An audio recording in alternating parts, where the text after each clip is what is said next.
გაეროში საფრანგეთისა და სხვა სახელმწიფოების ელჩებმა ირანის წინააღმდეგ ახალი სანქციების პაკეტის შესახებ გამოაცხადეს.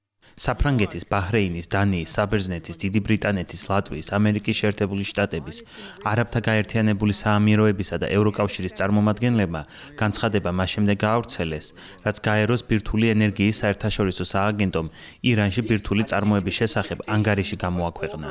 ანგარიშის მიხედვით ირანი ერთადერთი ქვეყანაა, რომელიც მიუხედავად იმისა, რომ ბირთვული იარაღს არ ფლობს, ურანს 60%-მდე ამდიდრებს. ამ რეზოლუციებით დაწესებული სანქციების მიზანია ბირთვული იარაღის შექმნისა და მისი მიწოდების მიმართულებით შეზღუდოს ირანის შესაძლებლობები.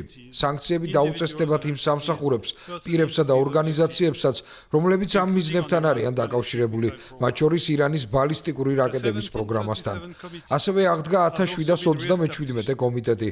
მოუწოდებთ, რაც შეიძლება სწრაფად დაინიშნოს მისი თავმჯდომარე, რათა კომიტეტმა ეფექტიანად შეძლოს სანქციების შესრულების ზედამხედველობა და შესაბამისობის საკითხებზე რეაგირება. დაუყოვნებლივ უნდა დაინიშნოს ექსპერტთა პანელიც. მისი როლი კრიტიკულად მნიშვნელოვანია კომიტეტის მხარდასაჭერად, სანქციების აღსრულების მონიტორინგისთვის, დარღვევების გამოძიებისა და დოკუმენტირებისთვის, სანქციების გვერდის ავლის ტენდენციების გამოვლენისა და წევრი სახელმწიფოებისთვის ტექნიკური დახმარების გასაწევად. ჩვენ კვლავ ვადასტურებთ ჩვენს მტკიცე ერთგულებას ისეთი გრძელვადიანი და მდგრადი დიპლომატიური გადაწყვეტის მიმართ, რომელიც უზრუნველყოფს, რომ ირანი არასოდეს შეეცდება განავითაროს ან შექმნას ბირთვული იარაღი.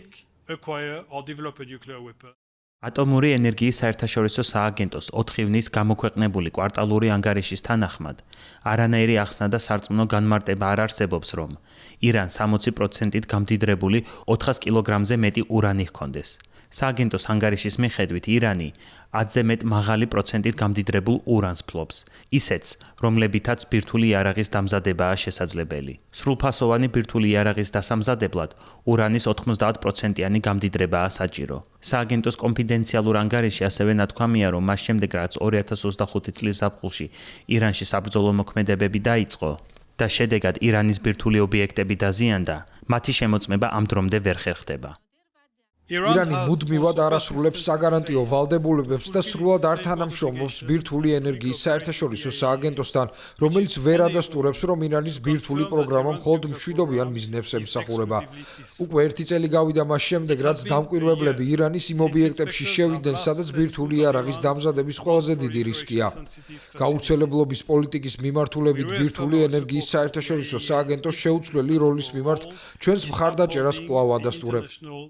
ირანი კი ურანის გამდიდრების შეწყვეტაზე უარს ამბობს და აცხადებს, რომ ის ურანს მხოლოდ მშვიდობიანი მიზნებისთვის ამდიდრებს და ბირთვული იარაღის დამზადებას არ გეგმავს. სანაცვლოდ ოფიციალური თეირანის სანქციების შემსუბუქებასა და გაყინული აქტივების გათავისუფლებას ითხოვს. ირანის მოთხოვნებს კატეგორიულად ეწინააღმდეგება ამერიკის შეერთებული შტატების პრეზიდენტი დონალდ ტრამპი, რომელიც ირანს მოუწოდებს ურანის გამდიდრება დაუყოვნებლივ შეწყვიტოს.